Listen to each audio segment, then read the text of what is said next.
1434, June 13th. A tree line outside Novoekonomichne, 9 kilometers behind the Pokrovsk line. 4 Russian TOS-1A Solntsepyok launchers sit under camouflage netting, engines idling, crews waiting on a fire order that will never arrive. 17 minutes from this moment, all 4 will be wrecks.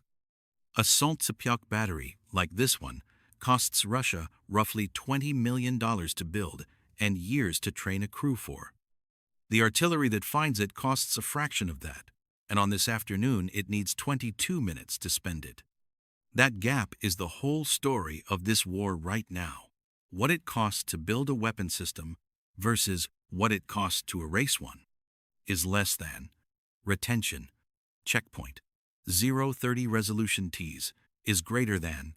For weeks, Russia's 90th Guards Tank Division had been grinding at the southern shoulder of the Pokrovsk axis, trading armor for meters of ground and getting little of either. Pokrovsk had become a logistics knot. The Kremlin needed cracked open, and the 90th's commanders decided the way through was the same way Russia opened Mariupol and Bakhmut, thermobaric saturation. Then infantry walking into whatever survived. The Solntsepyok was built for exactly that job. 24 220mm rockets per launcher, fired in a single ripple, capable of leveling a fortified tree line or a row of trenches in seconds. Against dug-in infantry, it's historically been the most feared weapon in Russia's close support inventory. The target was the 47th Mechanized Brigade, holding prepared positions ahead of Novoekonomichne. The plan was simple enough. Walk the battery into range, saturate the 47th's forward line with 4 full salvos, then send a battalion of infantry forward while the position was still stunned. On paper, it was a hammer blow. In practice, the hammer had to survive being seen first. So how does a battery worth $20 million, screened by camouflage netting and operating 9 kilometers behind the line, end up destroyed before it fires a single round? And what does that say about every other high-value Russian system still moving up this axis? What the 90th's planners didn't know, or didn't weight heavily enough, was that the battery had been watched since before it ever reached the front. Ukraine's HUR reconnaissance unit, call sign Primary, picked up the 4 launchers on rail flat cars leaving a yard near Mariupol 4 days earlier. Rail movement of artillery this heavy is hard to disguise. Flat cars carrying 220 millimeters, rocket pods have a distinct signature, even from altitude. Primary tracked the convoy's transit, logged its route, and flagged it as a probable Solntsepyok rotation toward the Pokrovsk sector. There was a deception layer too. Russian crews had staged a line of camouflage netting and false silhouettes roughly 400 meters east of the real tree line. The same decoy pattern that had fooled an earlier Bohdana fire mission back in May. Primary's analysts caught the discrepancy in the imagery. Thermal signatures consistent with idling engines were showing up on the wrong side of that netting, not inside it. It's a small detail. It's also the kind of detail that decides whether a fire mission burns 4 expensive rounds on an empty field or 4 direct hits on real hardware. A $500 first-person view drone can force a $3 million tank to abandon a position it spent hours digging into. A pair of mid-tier reconnaissance UAVs can erase the survivability of a $20 million rocket battery before it fires a shot. That asymmetry, cheap sensors beating expensive mass, is the baseline math of this war now. Once the battery crossed into the 47th Brigade's operational depth, the handoff went to organic assets, a pair of Shark reconnaissance UAVs and a Leleka 100, flying staggered patterns to keep at least one airframe over the suspected approach corridor at all times. This is the part of the kill chain that rarely makes the news, the patient, unglamorous job of keeping a sensor on a target until it stops being a guess and becomes a grid reference. At 14:34 on June 13, the 4 launchers rolled off a dirt track and into the tree line near Novoekonomichne. exactly where primary's transit data had projected they would stage before moving into firing range. The Leleka 100 overhead confirmed the position within 2 minutes, clear of the decoy netting. By the time Russian crews had finished camouflaging the vehicles, the 47th's organic Bohdana-B 155mm battery already had grid coordinates loaded and a fire mission queued. The launchers thought they were hidden. They were already a target list. The convoy had been tracked, the position fixed, the fire mission ready. What the crews themselves didn't know was that the strike had already been ordered before their engines finished cooling. The first rounds were already inbound. Is less than. Retention. Checkpoint. 4 stakes bend is greater than. There was a complication. 3 months of intermittent surveillance on this stretch of the axis had produced almost nothing usable.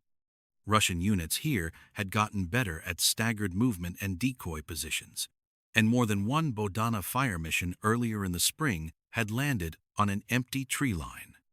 If this battery scattered or relocated before the guns were ready, the 47th would lose the one clean shot they'd built 4 days of intelligence toward. The brigade's fire control cell held the mission open rather than rushing it, waiting for confirmation that all 4 launchers were stationary and camouflaged, a decision that cost minutes but bought certainty. The first salvo of 155mm Excalibur precision-guided rounds left the Bohdana-B tubes at 1451. Excalibur isn't a saturation weapon. It's a single round walking itself onto a GPS-guided point with a circular error measured in single-digit meters. 3 rounds were allocated to the lead launcher. 2 each went to the trailing 3.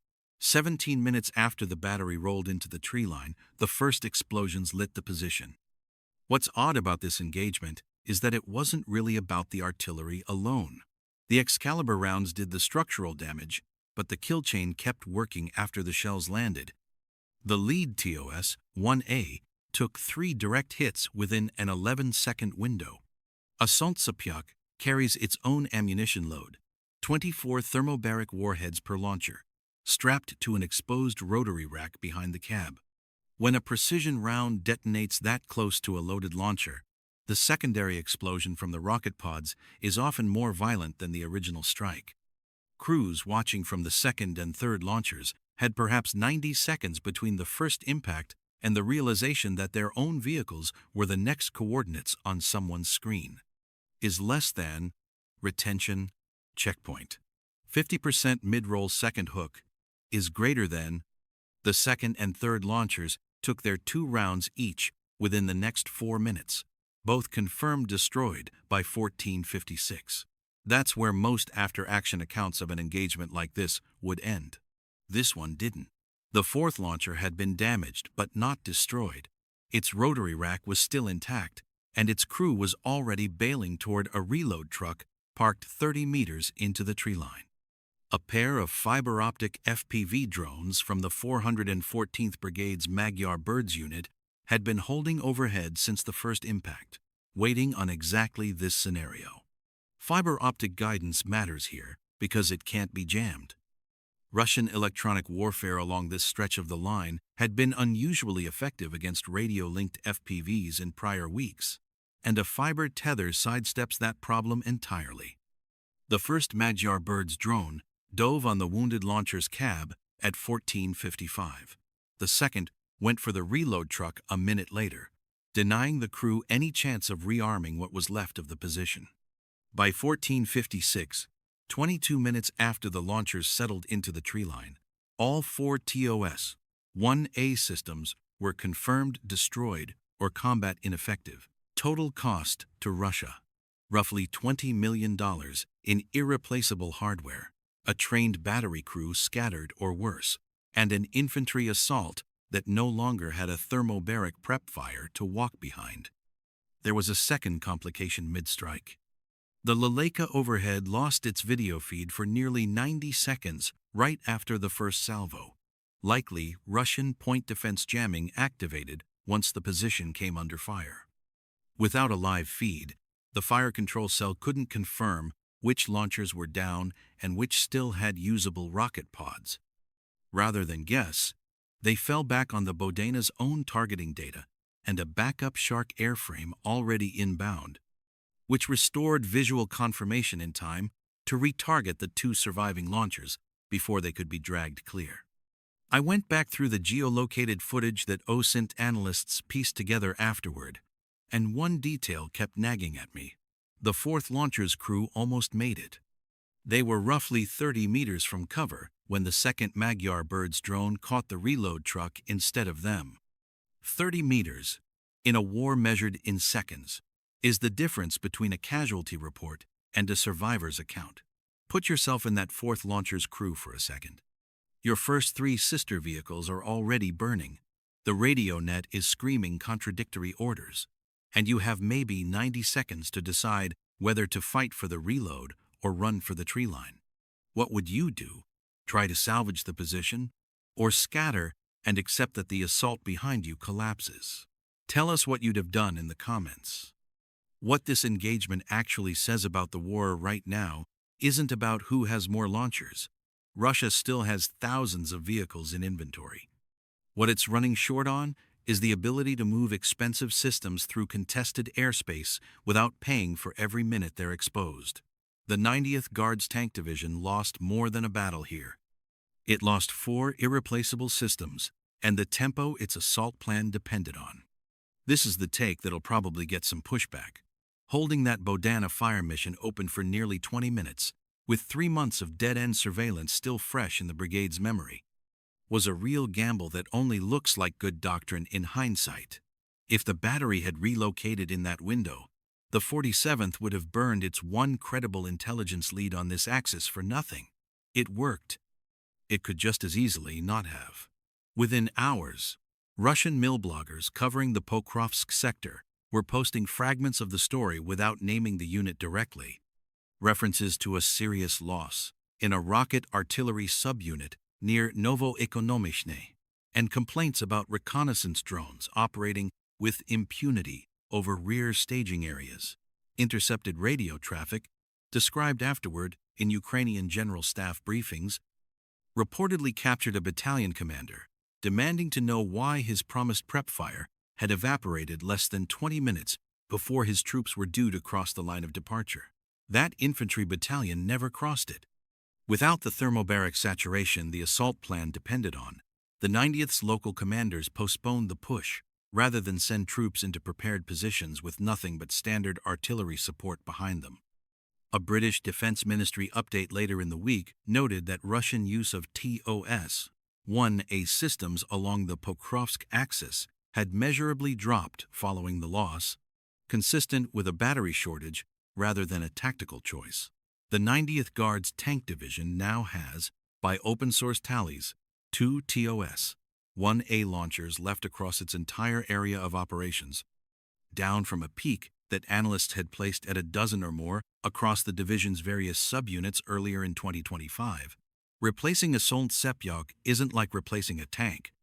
Production lines for the system are limited, crews require months of specialized training, and Russia's defense industry is already stretched across higher priority programs. 4 launchers gone in 22 minutes doesn't get replaced in 22 days. This is the pattern worth watching across this entire front, not just this one battery.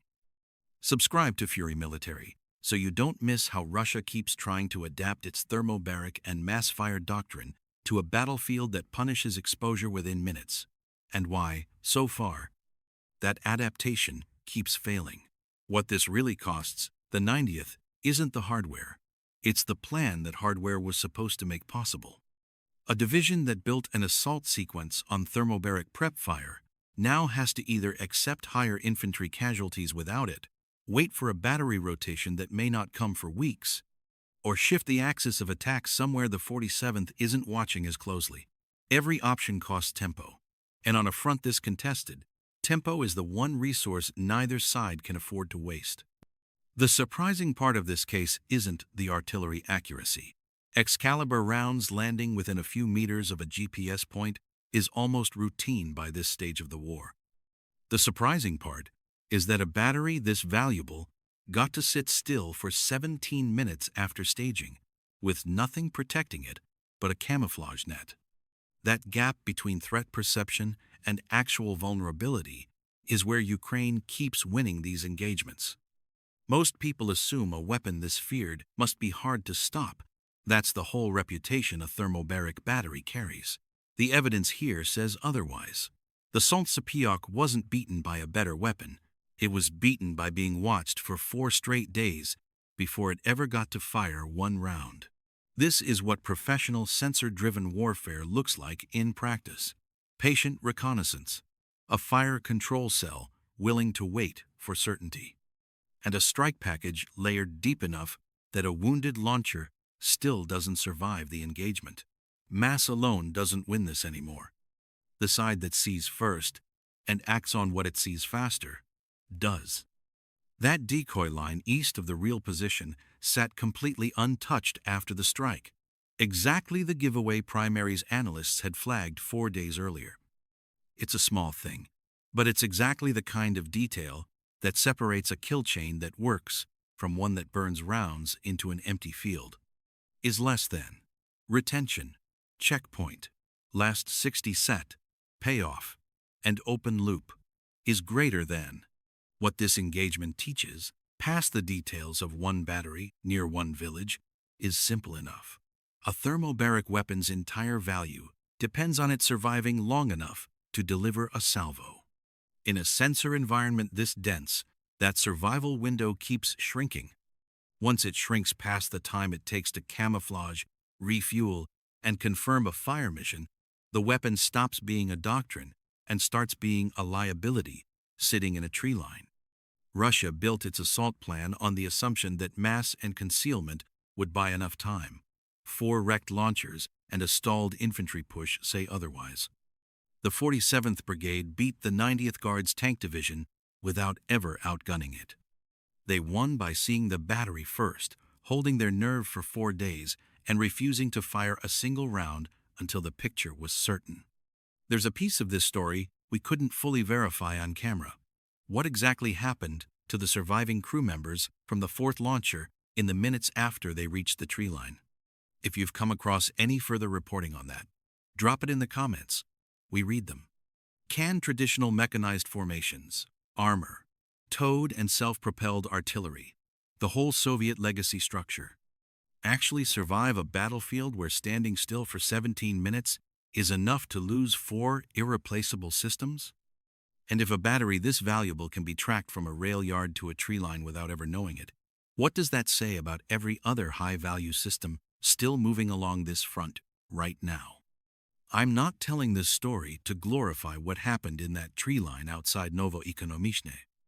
I'm telling it because understanding how this kind of fighting actually works is, I think, the strongest argument there is for ending it.